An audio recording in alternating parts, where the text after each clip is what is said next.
This episode of Wanging On is brought to you by Drambuie. Drambuie Iced Espresso, the unexpected crowd pleaser. Please enjoy and share Drambuie responsibly. Visit drinkaware.co.uk for more information. I strongly suspect my colleague of eating my lunch. Going to the cinema on your own is one of life's pleasures. It used to be. Oh! Have I died? Am I cycling to heaven? It took us a while to come to that conclusion, but I'm happy with it.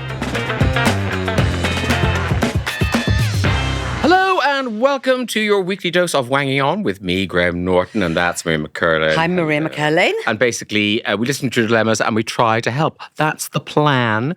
Maria? Yeah. I'm very excited. I don't know if I've mentioned my full shoulder replacement. Did I tell you about that? Yes, you did tell me about your shoulder replacement, but I want to know what the progress is. Such as the healing being. Yes. I'm back on my bike. I'm so relieved because you got so fat. I know. Huge. I ballooned. The tire pressure isn't quite adequate. I've been dying to say that. No, I haven't at all. You look lovely. Yeah, and you whatever. don't... In a healthy way. You look so healthy. Yeah, when people really say well, they mean fat. Git. Yeah, fat. But I know it's been difficult for you because you like exercising. Oh, no, I like cycling because I hate sitting in cars. Yeah. It's just a nightmare. I hate sitting in cars as well. In London, it's worse than New York now. Oh, much worse. Much worse. Oh, much worse. But cycling, much nicer here. Because we have the big super cycle lanes, which are kind of an overreaction to something. But but they are necessary now because we have so many bikes. So many. Because when I first came to London in 1979, do you remember that? It was just the penny farthings, wasn't it? Yes. Exactly. So hard to park. The length of that chain. A penny farthing, and there was only ever one person and that was me on a penny farthing at a traffic light. Now, I was counting this morning, there were 30 people waiting in line. Oh, wow. And I was thinking, what's the etiquette, cycle etiquette, to just come along and 30 people in front of me? No, just go to the front. People do. They do, and everyone else hates them. Yeah, you do, because you kind of think, oh, come on. And also, it's always someone on a Lime bike or someone who doesn't actually own a bike or a helmet or anything. Right. They don't really cycle. Are you classifying those people as not real cyclists? Well, there's something about, one, Lime bike electric. And I'm afraid I'm very old school. Yeah. You like a battery. Well, I live in Hastings, which is very hilly. Of course, yes. Let's not stop doing hand gestures because no one is watching this. You can watch it. Oh, was that the Loch Ness Monster?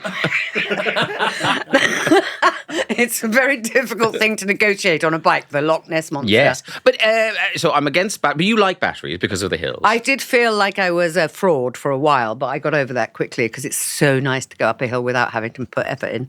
I must say, on the occasions when I have used a Lime bike, because I have, it is quite nice. It's a hill just before you get to my house, and it is quite nice where you just go, oh. It's like my friend Michelle Collins, not that one, always says, it's like you're being touched by the hand of God. Yes, no, that is very good and very apt, I believe. Just a little gentle, oh, look what's happening. Oh, have I died? Am I cycling to heaven?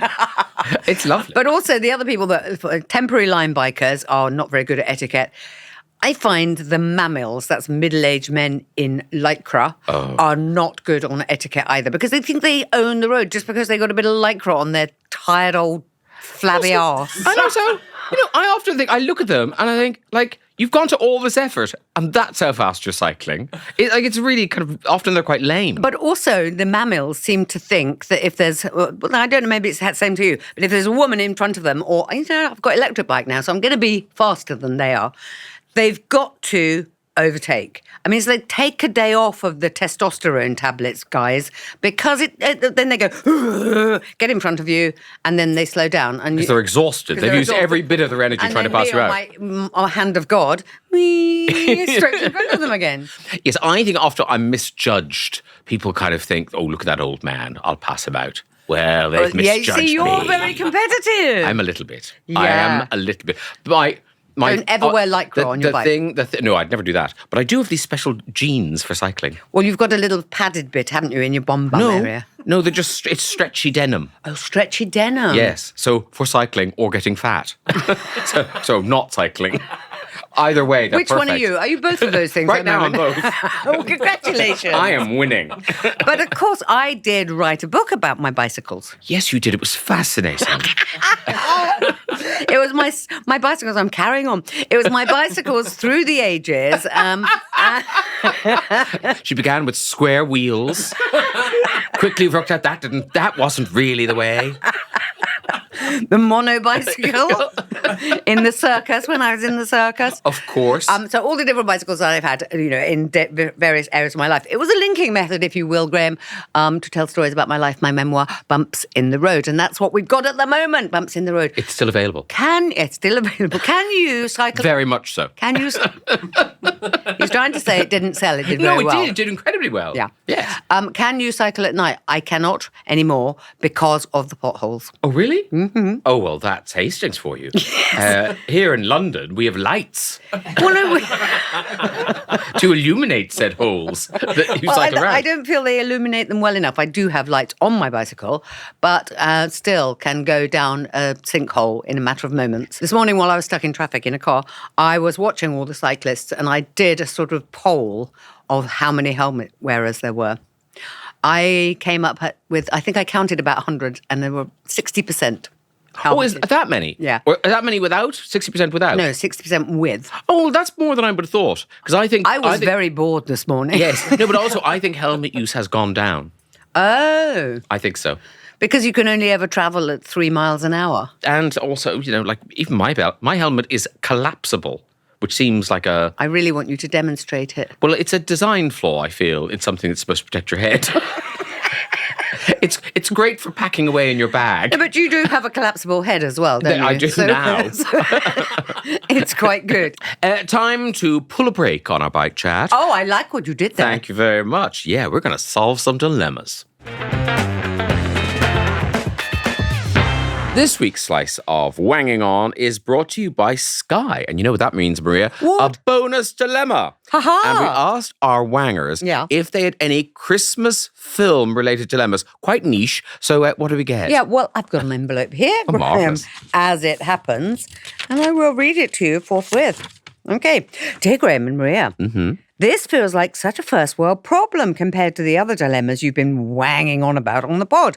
But my boyfriend talks incessantly when we're watching TV together. We're both film buffs, and love to end the day by cuddling up on the sofa together. I do genuinely enjoy this quality time with him. But if the plot of the film is in any way complicated or fast-paced, cue 2 hours of confused questions or funny observations in my ear. Is examples. How does she know him? How does he already know about the money? That wallpaper would look great in our bedroom. And on and on and on. This Christmas will be massively in our movie marathon era, and I can't wait. But how can we enjoy our precious sofa time in sweet silence? And that is from Claire. Claire, have you ever said this to him? Have you ever said, shut up? I feel like Claire's dating me. I often go, oh, I like those chairs. Well, out loud. Yeah. I often go, oh, that's right. That's a bit like our wallpaper.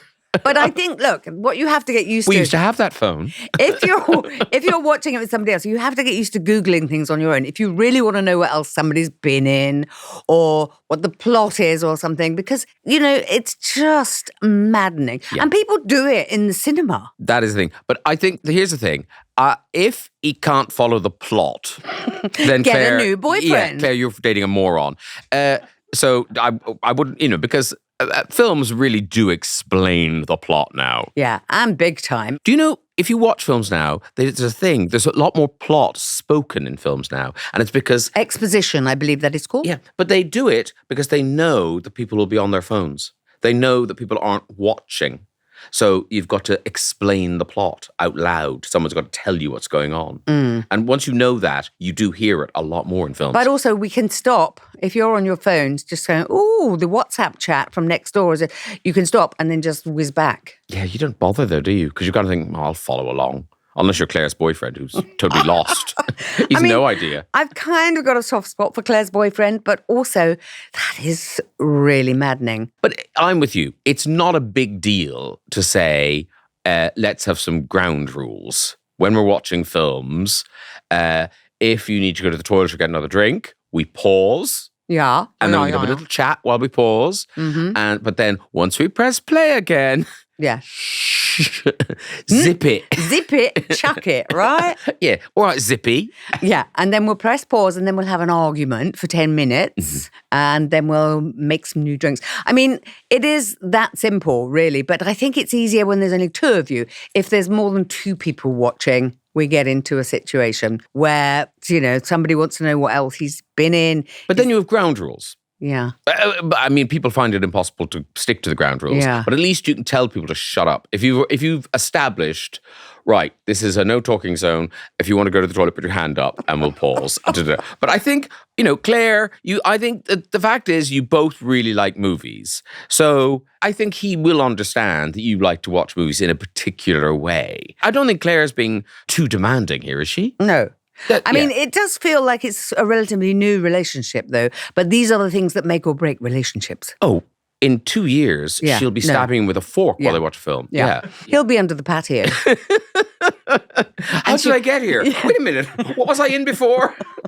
And she'll be going, oh, I feel lonely. I wish I had someone to ask. Are you still there? Yeah. How did he get the money? Nice wallpaper. Look, Claire, it's a very relatable problem. And so hopefully we've sort of helped. I think we have. Basically tell him to shut up. Yeah. But for your next Christmas movie marathon, be sure to check out Sky Cinema, where you'll always find the perfect films this Christmas. They've got classic festive favourites like The Holiday, The Polar Express, Elf, Love Elf, plus the latest blockbusters, including one of your favourites, Maria, Wicked. Yes, I absolutely loved Wicked. And if you're as obsessed as I am, you won't want to miss this Friday because we're doing a Wicked watch-along. That's quite hard to say. A Wicked watch-along to celebrate the release of Wicked for Good, which is hitting the cinemas on the 21st of November. Huzzah! Yes, we'll be live posting on the Wanging On Instagram from 7 p.m. And you too can watch Wicked on Sky Cinema. Plus, Sky Cinema customers get 2 View cinema tickets every month. So thanks to Sky, you and a friend can go out and watch the next Wicked film, Wicked for Good, on da big screen. Wow, that's the Christmas entertainment sorted, courtesy of Sky Cinema. This episode is brought to you by EDF, Britain's biggest generator of zero-carbon electricity. Now, have you gone electric yet, Maria? Gone what now? I'm talking about electric cars, or EVs. That's what I call them. Big news for people with an EV. Big news for me. I've got an EV. If you join EDF's EV tariff and pod drive, you get an EV charger, standard installation and warranty with zero upfront costs. Zero upfront cost sounds very good to me, Graham. And it gets better because from just £40 a month for 3 years, you get zero upfront costs for your award-winning solar-compatible 7.4 kilowatt premium Solo 3S EV home charger, which trusted trader standard installation and worry-free charger warranty. Easy peasy. Very good, Maria. Get started and join Pod Drive at edfenergy.com/pod. UK fuel mixed disclosure information published by the Government Department DESNZ recognises electricity from wind, solar and nuclear fuel produces zero carbon dioxide emissions at the point of generation. For verification, visit edfenergy.com/0-carbon. Maria, it's over to you for our first taxing listener problem. Ooh, dear Graham and Maria, I'm wondering if I should pack in my job. I don't know what's happened to my mouth. Do a jobby. If I should pack in my job and become a trad wife. Oh, goodness. You know what that is? I've worked hard all my life, but now I have a 2-year-old daughter and it's becoming increasingly apparent that having it all isn't exactly equal. Whether it's at work, at home, or as a mum, I feel so stretched that no matter how hard I try, I'm disappointing everybody. I've heard about trad wives, women who have given up careers to live as traditional housewives. Thanks for that explanation. They stay at home and make themselves and their houses beautiful, while their husband goes out to work and earns all the money. Despite being a feminist, this is really starting to appeal to me. Should I broach the topic with my husband? Oh, she hasn't done that already. And see how he feels about me being a kept woman. I hate housework and I'm rubbish at cooking, but I reckon I could learn. And that is from Kira. That is an interesting letter there from Kira. I mean, you say you're a feminist. I get that not having it all and disappointing everyone. And I don't think you can have it all because, unless your husband or you've got staff that are stepping up to the plate to look after her. But she says she's worked all her life. Her child is only 2. She can't be that old. Yes, but she still worked all of life so far. All right. Yeah, I think she understands that she's not dead yet. Okay. Yeah. But I think there is something very seductive if you're in that high stress situation of just thinking, oh, I could just pull the plug. I could just press pause and be at home and, potter about. Make a cake. Yeah, that kind of thing. And I think, Kira, that's not real. Yes, you want to stop. You want a little break. But I don't think you want to give it all up. I mean, interestingly, she's written to us before she has spoken to her husband, who may feel slightly different about 2 salaries coming in, going to 1 salary coming in. That, and also being wildly jealous that, she gets to be in the house that he will then be paying for and spending all that time with the child that he'd probably like to be spending with the child. Yeah, I do think the notion of trad wife, does it make me feel like 1950s, number one, that you're in a sort of, peplum flared skirt and you're making cakes and so on. And I do think it's slightly empty. You will be bored. My suggestion would be to you, Kira, to do less work. So maybe go 3-day a week. And then you can have 2 days to do the thing that you think you might want to do all the time, but just to try it out. I feel like this is proper, it's an overreaction to something. Like, I remember when I was about 14, I think 15 maybe, in school, and everything seemed really stressful, kind of big exams and the idea of what I was going to do with my life and all that sort of stuff. And we were studying the Middle Ages, and I thought, wouldn't being a monk be marvellous? You were told what to wear every day. The food just showed up. You knew where you were living. You didn't have to pay rent. I just thought a monk's life just seemed so stress-free. As a child, I thought that. A lot of praying, though. Yeah, but that doesn't matter. To somebody, did you believe in the baby Jesus? But I didn't want to work hard to pay rent, and and I was just wearing a nice brown dress. You got your wish. But I don't get to wear a brown dress every day. No, but you are matching me today. in the donkey brown shades. Lovely. Back to Kira. Who? Yes, exactly. This show is all about us and whether we.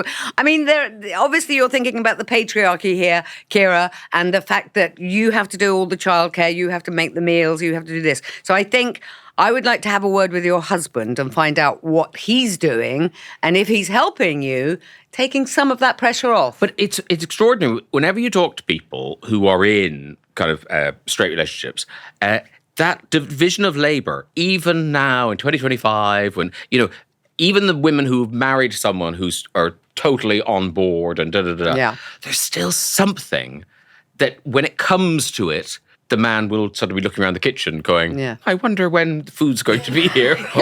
or, gosh, this room's quite messy. I wonder when it's going to get tidy. The reconstructed man does exist. Let's acknowledge that. However... But even he... And also, friends of mine will say, he said the other day, we had a big chat, and he said, I've put the bins out or I've loaded the dishwasher, like, congratulations. I do that all the time without comment. Yeah. It's that. It's like you want reward for things. And actually packing the children's suitcase as well as your own to go on holiday, they wouldn't even think about doing that. Yeah, it's like Chris Rock has a thing about people saying that they're a good dad. It's like, no, you're just being a dad. Like, that's what you're supposed to do. Yeah. There's no kind of like, look what I did. No, that's the minimum what you're doing. That is part of the job about having children. But as for being a traditional wife, I don't think we live in the trad wife world unless you live in Utah and you're a Mormon, probably. Yeah, but even then, Kira, I think unless you're going to kind of turn it into some sort of Instagram fabulousness, I've become a trad wife and now I'm growing geraniums from seed and, whatever. Yeah, become Martha Stewart. That kind of thing. I think then, other than that, it is going to end up being boring. But then there is the other thing. What's wrong with watching This Morning from start to finish? Have you done that? Then Loose Women. No, I'm not a trad wife. I'm not a wife. I'm not trad or a wife. But a lot of people like to just watch telly all day and do very little and not get out of their dressing gown because they might as well just keep it on because in a minute they're going to bed. Yeah. And also, I feel I'm giving too much away. But also, the 2-year-old is going to be a 5-year-old any minute now. Going to be at school. They'll be at school, and then you're sat at home going, oh, what do I do now? Yeah. And also, it'll never be satisfying enough. And also, if I was the husband, I would want to come home and find just extraordinary transformations in the house. Wow. Yeah. Glad I'm not married to you. Well, because she's given it this. She's saying, "Oh, I'm going to be this trad wife." Well, do it then. Yeah. You know. She could just say to him when he gets in from work, "You'll never guess who they had on This Morning." And just occupy her time when she's making him fish fingers for tea by telling him what and they're not quite defrosted. I really think, Kira, if you're in a high-pressure job now, you're going to get bored very quickly with the kind of musings of what you think your life should be or could be. I do think try and negotiate, both with your husband and with your job, that you do fewer days.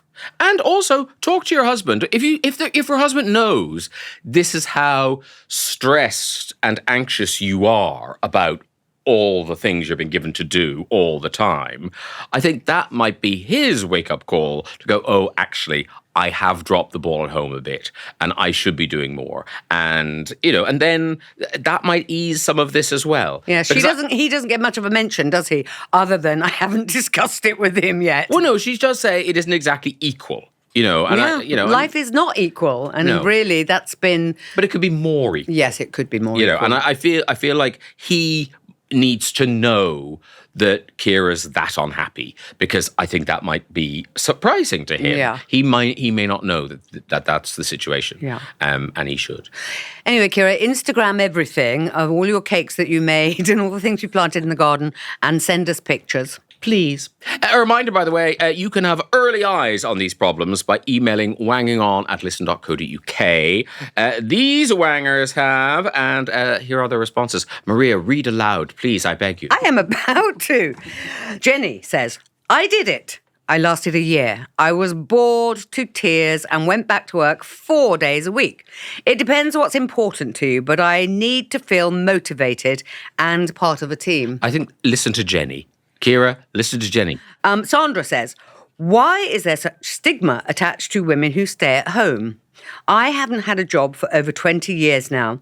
There's plenty to take responsibility for around the house, especially if you have kids. If that's where you're needed most, do it. And don't listen to the naysayers. Good one. No, it is. And look, my mother, she was a homemaker and, incredibly bright, reads all the time, but it did. Do you think she regretted it? I sort of regret it for her, but I don't think she does, no. I think she, she knew what she was doing. She was managing the home. She was managing the money that came in. I think all of that. So I think it... Mine too, my mum never worked. But then in the 1800s when we were born, that was at the trad wife time, You'd wasn't be burnt it? as a witch if you got a job. Yes. I think that's what happened to my mum. She suddenly disappeared. Anyway, Sean says, I'm joking. Sean says, if you're a feminist, there's an obvious answer here that you are not considering. Yes, talk to your husband, but talk about him giving up work, to be a house husband, with him looking after things at home. You won't feel like you're being pulled in different directions so much, and your career can truly flourish. You're welcome. I feel that Sean is taking the mickey a little bit. I feel like Kira won't be quite so keen on that advice. Yeah. No. As we know, Sean, men in the workplace invariably earn more than women. Because that too has never changed. That too has never changed, even though it should have done. Andy says, do it and lean into it. Wear pearls. Bake fresh bread for your neighbours. The works. I'd secretly love it if my wife did that. Oh, interesting. And some topiary. Topiary. Yes. Flower arranging. When you've got time, topiary, that'll kill it. Kira, good luck with your decision. And thanks for all the responses we had to that one. Dilemma 2 is next. This episode of Wanging On is brought to you by Drambuie. which means we get to answer a bonus problem sent in by the Wangers. Maria, if you please. Yes, Graham. I will do as you ask and read a problem. Dear Graham and Maria, I love hosting. So do I. But there is always one couple who never seems to know when the night is over. That's me at your house. Midnight comes and goes, everyone else has gone home, and I'm in the kitchen in my pyjamas loading the dishwasher while they're still on the sofa, happily chatting away. I don't want to be rude, but I also don't want to be up until 2 a.m. every time I invite people over. How do I get them out of the door without making it awkward? Is there a polite way to hint, or do I just have to stop inviting them altogether? And that is from Ella. Now, you know this because you've had lots of parties where people just won't go. There's that. Well, look, I always think, but I think when it gets down to the final two. Yeah, they must feel embarrassed. Well, I always think if it's a couple, one of them gets it. Yeah. Don't you think? Normally one of them is going, we should go. I know, but when it's been so hospitable and you always make your party so nice, then they don't want to go. They go, our lives at home together are boring. I hate him. I don't know why I married him. Please let us stay here on the sofa. We'll be no trouble. We have to buy our own wine at home.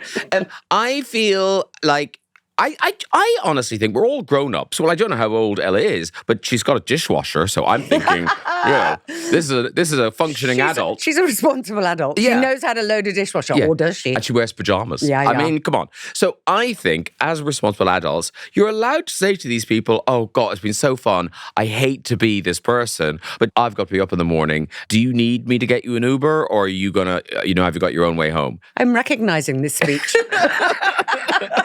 But did it offend you? No. No. But if you know these people and you like them and it's a party, I think you can say, have you noticed, guys, that there's no one else here but you? Yeah. And also, I feel like... I think, Ella's so worried about kind of, it being awkward or not polite. And I think we're kind of ingrained to think that asking someone to leave your house is a rude thing to do. But it doesn't have to be. Well, because you've asked them over, so now you're asking them to leave. But also, when you have the invites, you have to put from 6 till 9 sharp. Yes. We have to be somewhere. Yeah. We've made other plans. We're expecting more important people at 9. You're the first batch coming to my party. You're our practice party. You're the rehearsal party. Oh, my God. And we're having the real thing at 9:30. So I think, Ella, just be upfront with them. Because there's all those things about, getting the Hoover out or, putting on the birdie song and things. I don't think you need to do any of that stuff. Putting on the birdie song. It does clear a room. Does it? Or at this time of the night, might get them on their feet. I was going to say, if that was me, I would go, hey, he's put some... I know all the moves. Look at me. No, gone are the days when I hung around at parties. Don't do that. Are they? Oh, that's rude. I don't know. I think you just have to be grown up about it, Ella, and say, as Graham said, it's been a great night. Hasn't it been a great night? Did you enjoy it? It's over. Shall I get your coats? Shall I get your coats? And then they have to kind of go, oh, yes. Oh, sorry, have we overstayed our welcome? No. Yeah. And then they go, oh, okay, then sit back down. I remember once someone would not leave. And Me, wasn't me. No, it wasn't you. It was someone else. And... I know who that was. Yes, and they asked for another drink when clearly it was all over, and I think Why didn't you say we've had a lovely time? But I gave it to them in a plastic glass, and I said, "Take it with you. You can take it with you." Good. In retrospect, do you? Yes, Ben. in retrospect, do you wish you would have said something earlier? Well, I did. Okay, but some people don't take the hint. Some people don't take the hint, and Ella's obviously that situation. And sometimes Ella, she might have to end up being cruel to be kind. Cruel to be cruel, I think. Get out of my house. Cruel to be cruel. Look, those are our thoughts, Ella. But next time, even if you do struggle to get them out the door, why not enjoy your evening with a Drambuie? This is such a simple way to surprise your guests. Just Drambuie and espresso. And delicious. And ice, of course. That's the secret ingredient. Ice. Shall we toast to another problem solved? I think so. Good luck, Ella. Drambuie iced espresso, the unexpected crowd pleaser. Please enjoy and share Drambuie responsibly. Visit drinkaware.co.uk for more information. All right, Maria. Yes. We need another letter. Number 2 is being opened as we speak. Dear Graham and Maria, I strongly suspect my colleague of eating my lunch. Ooh. The end. I like it. I strongly suspect. Strongly suspect. I have video evidence. Yes, I've taken a dental mold. The thing is, we've already narrowed it down, he never eats it all. Just a couple of forkfuls of whatever I've made. Perhaps because it looks so appetizing. Yeah, right. It's not Michelin star stuff, but whenever I have leftover casserole or perhaps a chicken curry, I pop it in a Tupperware box and put it in the work fridge. There's a label with my name in it on the box. You deserve to have your food eaten. Anyone who puts their name on things, that's like a red flag for anyone who wants to steal. Oh, Barbara's bought something. Ooh, nice. That's delicious. I'll only have a bit more. Put it back. She'll never know. Okay. And yet, when lunchtime comes... we're back to the letter now. Yeah, sorry. Yeah. When lunchtime... Part 2. You join us after the interval. I decided I had to speak my own truth. And yet, when lunchtime comes, there's always a little bit less in a box than there was first thing in the morning. I don't get along with this guy. Now we're into the thing. We really rub each other up the wrong way. He spends an unnaturally long time in the kitchen for my liking. And I just have this gut feeling that he's the one helping himself. Shall I confront him? And that is from Paul. No. Paul, you see, I was with you for a while and then you did stuff about, leftover casserole, chicken curry, pop it in a Tupperware box, put my name on it. That's all annoying. Well, yes, he is to know. You keep going. No. I kind of finished. I was all right. drawing Well, all I'll say to Paul is, here's the thing. Because he's not eating it all, he's only having a few bites, he's clearly doing it to annoy you. He doesn't like you, you don't like him, and this is a brilliant way of winding you up. He will be Do you think life is that petty in offices? He will be so happy to know that you were so upset, Paul, that you've written to us. He'll just be punching the air down the pub going, and you know what he did then? He wrote to that stupid podcast. He was so upset.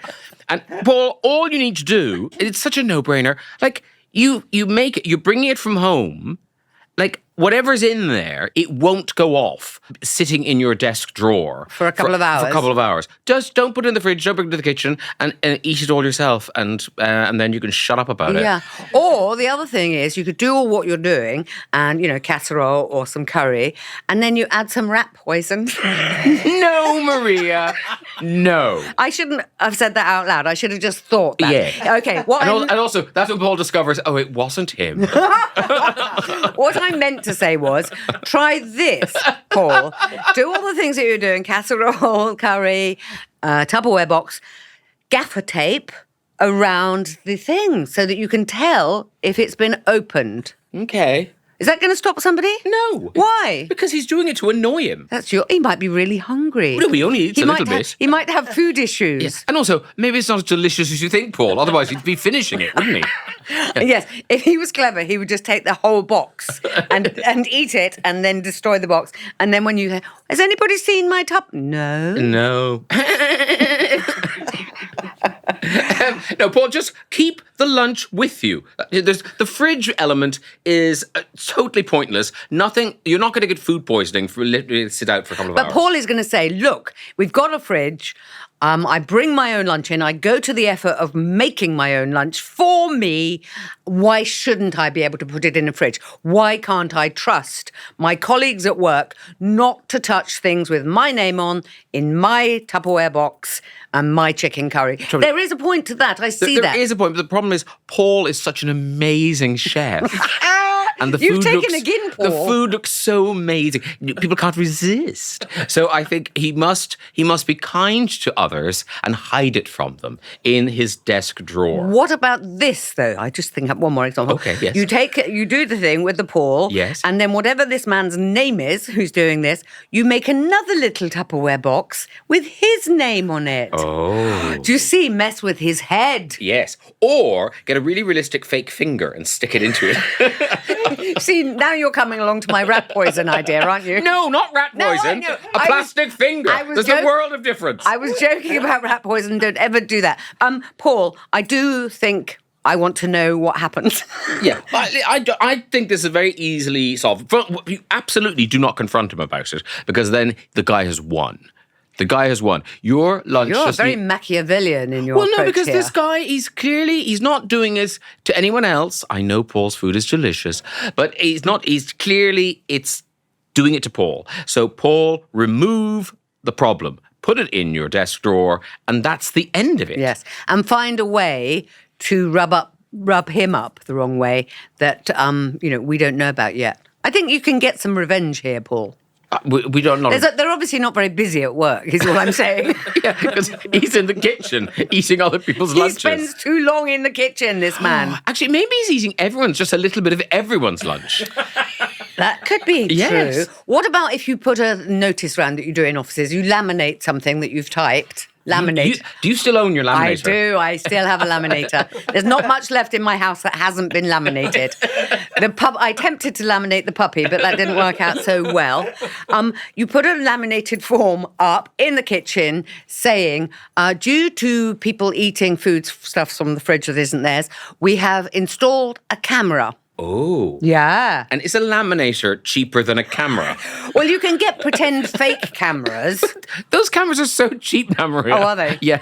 Just get a fake camera if that's what you're interested in. But I think workplace, I think HR Would say no. I think they'd say no. In case people do something private in the kitchen, like masturbate. Because the food was so delicious. That food has really turned me on. Oh, his presentation. I can't resist. I'm a fool for coriander.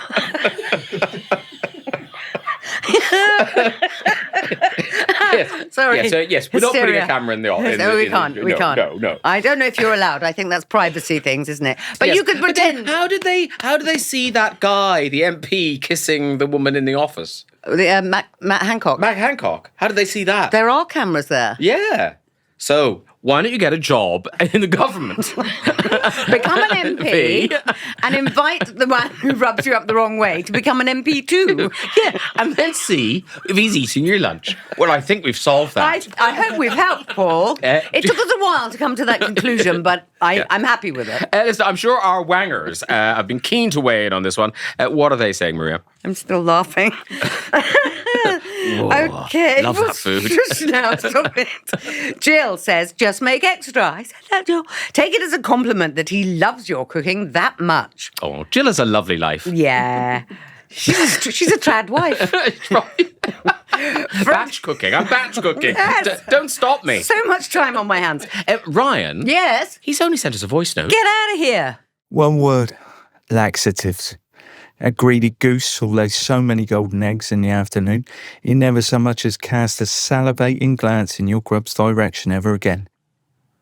Is Ryan related to the craze? Ryan has been in a Guy Ritchie movie, I feel. And not a good one.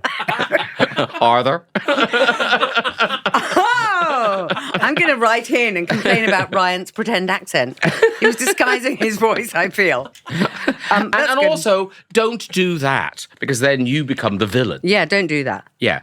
Wendy says, this is incredibly rude, and if it's happened a number of times, a gentle all-staff email needs to be sent.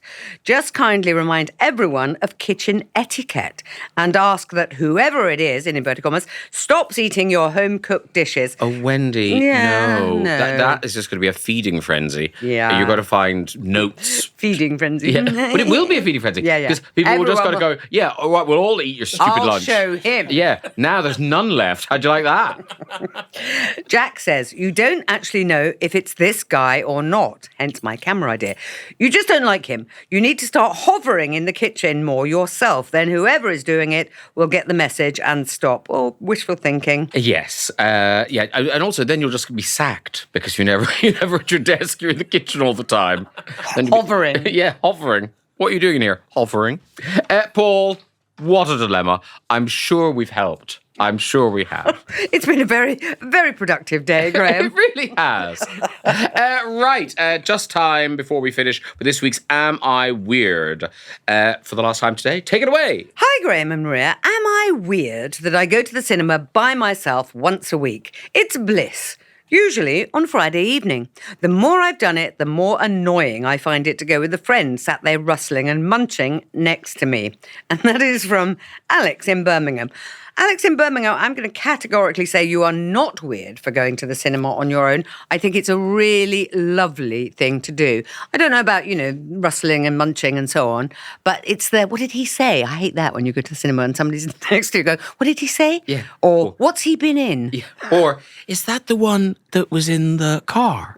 Yes, that. All of those things. But why is she trying to kill him? And you do, I thought he was dead.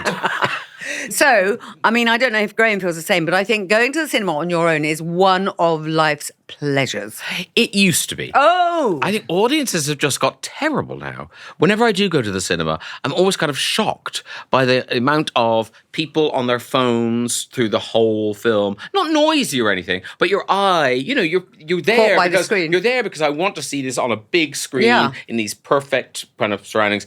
And then you just see these pools of light in the audience. Why are people on their phone when they go to the cinema? Because they can't be away from their phone for the time it takes for a film to play. Yeah, and also they're making films far too long now, and they are very boring. I don't blame people. Oh, no. 3.5-hour films. That's not necessary. That's a television series, but you're sitting in one room the whole time. I think there's an answer to that, though. It is to go to a matinee. You don't get very many people. But don't you get old people at matinees who talk all the time? Do they? Yes. I remember when I was at drama school, the matinee, this was Swiss Cottage, and we got a particular kind of blue rinse brigade who had no idea that they weren't watching television. They really just chatted the whole way through. Okay. I don't like him. Lots of that. I feel a cinema matinee might be like that. Yeah. Yeah. Do you remember the olden days when you could watch a film and then if you'd missed any of it, if you just sat there, it would start again? I watched so many films so many times because you didn't have to pay again. Yeah. I think I saw The Sound of Music a couple of times. Yes. You just wait until the ads come on and then it plays again. That explains so much. How do you solve a problem like Maria? Listen, that is us done wanging on for this week. If you want your dilemma discussed on this podcast, please email wangingon@listen.co.uk. It's as simple as that. Maria, words. Oh, yeah. It's the same thing every week. Yes, I don't know why it's always a struggle and a surprise.